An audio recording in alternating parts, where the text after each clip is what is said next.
আমাদের সেমিনারগুলোতে আছে সেখানে অনেক বই সংকট রয়েছে। বিশেষ করে আইন ডিপার্টমেন্টের, আইএমএল ডিপার্টমেন্টে তো সেমিনারই নেই। 20 লক্ষ টাকার মতো একটা বইয়ের একটা বাজেট যদি হয়, আমার মনে হয় ঘাটতিটা পূরণ করা সম্ভব। আমার যে ইশতেহারগুলো ছিল, আমি যেগুলো উল্লেখ করেছিলাম সেই অনুযায়ী আমি গত 2 দিন 3 দিন ধরে কাজ করতেছিলাম। তো তার ধারাবাহিকতায় আমি আপনারা জানেন যে ইতিমধ্যে জগন্নাথ বিশ্ববিদ্যালয়ের যে সেন্ট্রাল লাইব্রেরি এসি আমাদের আন্দোলনের ফসল, সেগুলো চলে এসেছে।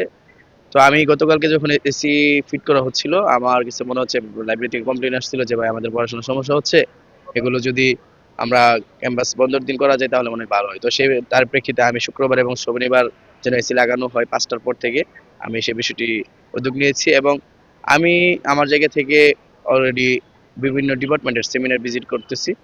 তো আমার কাছে আসলে কিছু ডিপার্টমেন্ট যেগুলো আসলে তাদের সেমিনার নেই, এই বিষয়টি আসলে খুবই গুরুত্বপূর্ণ যে আমি এগুলো নোট করেছি।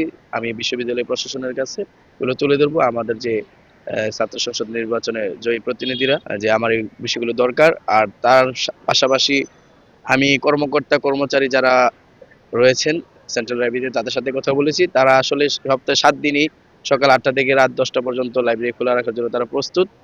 বিনিময়ে তাদের যে আর্থিক বিষয়গুলো আছে সেগুলো আমরা একটু দেখতে হবে। তো সেই দাবিগুলো আমি নোট করেছি। ইনশাআল্লাহ আমি আশা করছি আমার যেহেতু একটি ইশতেহারে একটা উল্লেখযোগ্য বিষয় যে সপ্তাহে 7 দিনই লাইব্রেরি খোলা থাকবে, তারই ধারাবাহিকতায় আমি কাজ করতেছি, কাজ করব। আশা করছি খুব দ্রুতই সেগুলো বাস্তবায়ন করা হবে। লাইব্রেরিতে বই সংকট শুধু না, আপনার যে আমাদের সেমিনারগুলোতে আছে সেখানেও অনেক বই সংকট রয়েছে। বিশেষ করে আইন ডিপার্টমেন্টের তারা আর আইএমএল ডিপার্টমেন্টে তো সেমিনারই নেই।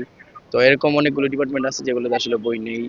তো সেইগুলোকে আমি প্রাধান্য নোট করতেছি, আসলে কোন ডিপার্টমেন্টে কত প্রকার বই লাগবে, কত টাকার বই লাগতে পারে। এর মধ্যে আমি যেটা করেছি যে সেন্ট্রাল লাইব্রেরিতে মোটামুটি একটা 20 লক্ষ টাকার মতো একটা বইয়ের একটা বাজেট যদি হয়, আমার মনে হয় ঘাটতিটা পূরণ করা সম্ভব।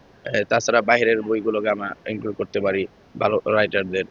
সব ধরনের বই লাগবে। তো আমি সেগুলো নিয়েই কাজ করতেছি। আমি গত 2-3 দিন যাবত এগুলো নোট করতেছিলাম আসলে কোনটাতে কোন রকম কাজ লাগবে, সেই বিষয়গুলো গুরুত্ব দিচ্ছি। তো ইনশাল্লাহ সবচাইতে বেশি গুরুত্ব দেওয়ার যে বিষয়টি, লাইব্রেরি যেন 7 দিনই খোলা থাকে সেই এটিকে প্রাধান্য দিচ্ছি। বইয়ের বিষয়গুলো আছে। তো ক্রমান্বয়ে আমার যে 12টি ইশতেহার, আমি আগেও বলেছিলাম বিশ্ববিদ্যালয় প্রশাসন যদি কাজ না করে, ইনশাল্লাহ আমার দায়িত্ব, আমি আমার 6 মাসের মধ্যে আমার ইশতেহারগুলো আমি বাস্তবায়ন করব। আমার কমিটমেন্ট ইনশাল্লাহ আমি রক্ষা করবো। সবার দোয়া সমর্থন কামনা করছি।